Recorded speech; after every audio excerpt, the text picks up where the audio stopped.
You likely have heard the saying, those who own the gold make the rules. Well, there's no hard and fast rule about how much gold you should own. But there are some guidelines that we can follow that will give us a good idea as to how much of this metal we should have in our portfolio. And I'm going to discuss those in this video as we explore.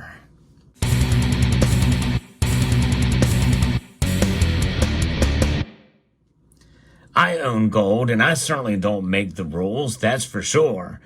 But nonetheless, there are some guidelines, and I'm going to talk about those in this video, no matter what your income situation is like. And because really it does differ for each person out there. But gold is a metal that, unfortunately, well, goes up and down in price. But we stack it not necessarily for its price, but it's for its value proposition. And when we understand why we hold the metal, I think that gives us a better idea as to how much of it we should have in our portfolio. You know, the old adage about measuring your wealth in ounces, not dollars, I think makes some sense here. But practically, we do need to think in terms of dollars because that is what we're using in order to buy it. We're using dollars to buy an asset to protect us from the very thing from which we use to purchase it.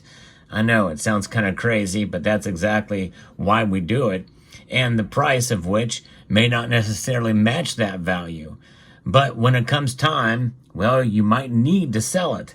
So it's a good idea to know how much you need to have in case of an emergency, and that's really what it's about. We hold gold because it does provide a safe haven against an unstable dollar, even if the price of this item can sometimes be unstable.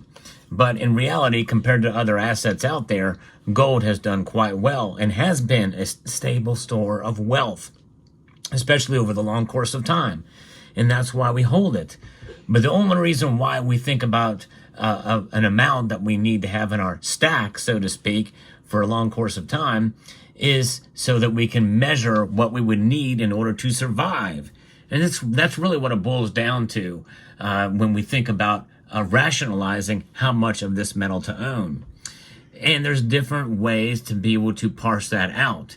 One of them is how diversified we are in other assets and financial and investments out there, and how much and how of those can be liquidated. For some of us, well, we're pretty heavily weighted in gold or silver. And even from within precious metals, you have to think about that too. Silver and gold are the most popular.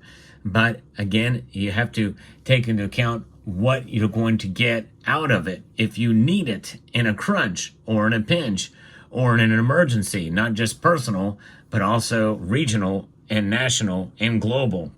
And those are the kind of things you have to think about.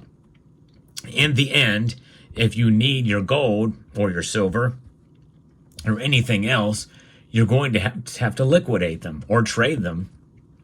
And that's what it could boil down to, especially in an SHTF scenario. A collapse in economic or currency crisis would mean that we would be using our gold in order to make purchases or trade.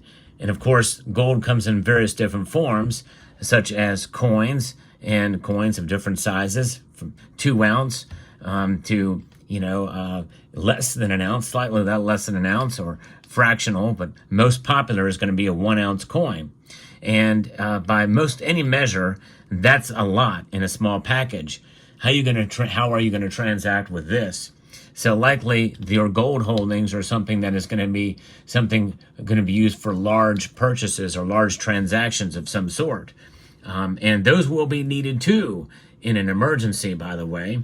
You can also buy them in bars or coin bars. In this case, this is actually a coin bar, which I think has a slight little bit more of a liquidity and recognizability if there's a denomination on it with the coin bar option. And then you have just regular bars, cast variety. Some of these may be more difficult to liquidate because there might be suspect. Is it really gold? In other words, especially something this large and this thick, where that could be packed with tungsten or something. But you have to think about there is risk to holding gold in that regard as far as liquidity. And unless you have somebody that has a way to test it and know for sure, it's going to make it very tough, especially in a SHTF scenario, which is probably the unlikeliest to happen anytime soon, but we don't want to rule it out either, right?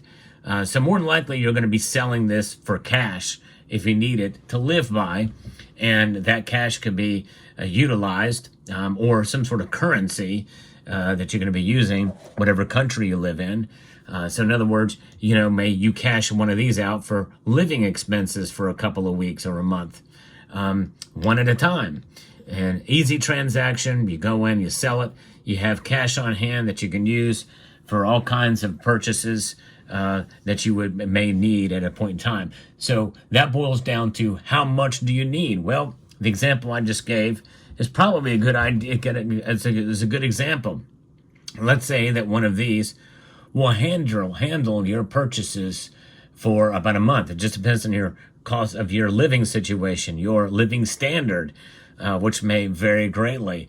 And there are some that have more needs than others, considering medicines or what have you, housing, other outstanding debts, that type of thing that you need to be able to liquidate one of these at a time. But I think what it all boils down to is, since I view gold as the ultimate insurance policy, insurance policies need to be liquidated as well in the worst case scenario or a bad scenario. And so you think about it as an insurance policy, but also a savings account. Yeah, that's right. And that's essentially what central banks do. They have it as a backstop savings account. It's a savings of last resort, what gold is. And so when you think about it, if you're down to your last resort, how much do you need to survive, and for how long until such a crisis or last resort expires? In other words, if there's an emergency situation and you have to deal with it for 6 months and then you're back on your feet again, well, then you're good to go. It's about time. It's about living through the crisis. And so as a last resort, gold, at a minimum, just like any kind of savings where you're stacking up dollars, you think about the amount of dollars that you have in a savings. People often say that you should have, between 3 to 6, 7 months, maybe even a year's worth of savings, just in case bad times hit, you've got a cushion. That's what gold provides. Now, gold is a soft metal, but it's not so soft that you can rest on it. It's not an actual cushion, but you get the idea. And so, therefore, I think you could probably equate the same standards to cash on hand. And by the way, I'm a proponent of having cash on hand, even in these times of high inflation, so that you don't have to use your gold. Gold should be the savings of last resort, as I mentioned earlier. So therefore, I think if you think about it, have enough on hand to cover 3 to 6 months of living expenses at the very least. And I think a full year would be quite good to have, and a really good cushion to have if you're stacking gold. And now, if we measure that down into numbers, well, it's tough to really say. It's really tough to say. If 4 ounces will cover you for a month, well, then you can just multiply that out. 4 ounces for a month, and then you've got yourself 6 months. 6 times 4, 24 ounces is an idea. That's maybe a good start, 24 ounces. It just depends on your situation and where the price of gold is at the time. But I like the idea, I think, of having at least 20 ounces, maybe 30 ounces of gold in your portfolio, in your stack. Even if you're stacking silver, I think it's a good idea to have at least 20 ounces of gold in your stack over the long course of time. That's very difficult to do if you haven't stacked a single ounce yet. That's tough.